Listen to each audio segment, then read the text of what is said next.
ভেতরে একটা মানুষ যখন পড়ে যায় তখন নদীর ভেতরে অনেক পরিত্যক্ত জিনিসপত্র থাকে, মানুষের হিউম্যান স্কাল্প থাকে, তারপর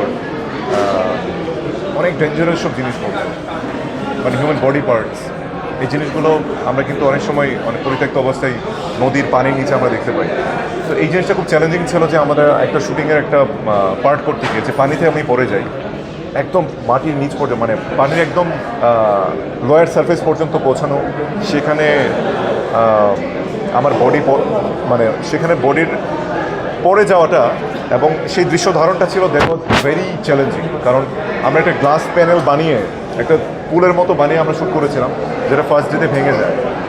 কমপক্ষে আমার কাছে মনে হয় যে 3 থেকে 4 লাখ টাকা শুধু খরচ হয়েছে শুধুমাত্র এই 3 সেকেন্ডের একটা শটের জন্য।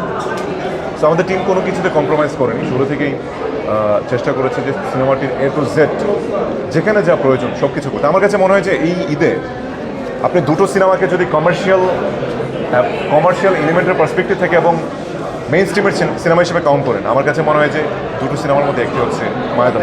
আচ্ছা, শেষ করে দেবো একটা প্রশ্ন দিয়ে, সেটা হচ্ছে যে আর যেহেতু এবার ঈদে অনেকগুলো সিনেমা মুক্তি পেল, এর মধ্যে মায়াদালাপ একটি, তো কি মনে হয় আসলে ঈদ কেন্দ্রিক না হয়ে বছরের অন্য সময় মুক্তি দিলে দর্শক আরও বেশি টানত কিন্তু?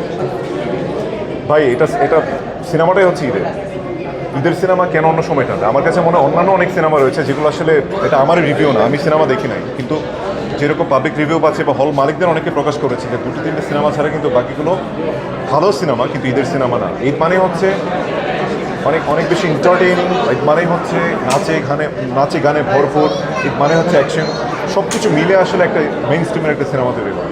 তো সেখানে ঈদের সিনেমাগুলোতে আসলে এলিমেন্টসগুলো থাকতে হয়, যেটা রয়েছে, এবং এটা একমাত্র গল্প যেটা নিয়ে কোনো প্রকার কোনো নেগেটিভ রিভিউ পাওয়া যায়, একমাত্র গল্প যেটা নিয়ে কোনো নেগেটিভ রিভিউ আসে।